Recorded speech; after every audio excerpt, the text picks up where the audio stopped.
In Grand County, just south of Moab, a new experiment is quietly taking shape. A private company has installed what it calls the state's first ionization site, designed to help storms produce a little more rain and snow. It's neat, but it doesn't really look like it does anything. It's just there. Solar panel array, field goal looking thing that sticks up a little ways in the sky. If you don't know it's there, you would never know it's there. But the system is doing more than it appears. Powered by solar panels and batteries, it sends a small electric charge into the air during storms.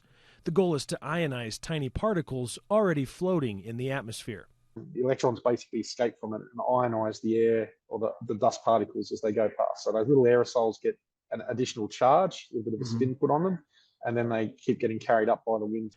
The theory: those charged particles can attract more water molecules, helping raindrops or snowflakes form more easily.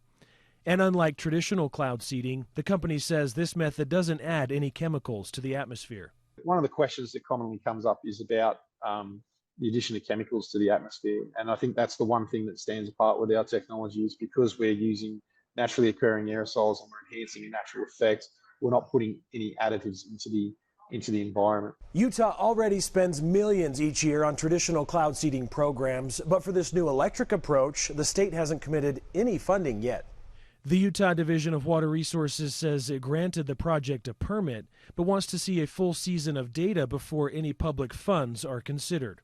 I think people don't realize as well that when a natural rain event happens, it pulls about 9% of the total moisture in the atmosphere out, even if it's a big storm.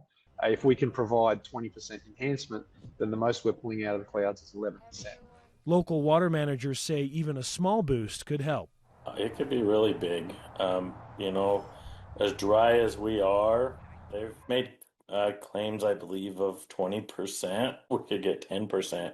We're 10% better off than where we're at. And that's kind of the way I look at it, is we can sit on our thumbs and do nothing, or we can, help these guys and try to find something, some other tool. Rain Enhancement Technologies will present their first full season of results as it's completed near the end of the calendar year. Until then, this goalpost-looking array of equipment will keep sending charged particles into the sky in an effort to help squeeze a little more water out of Utah's storms.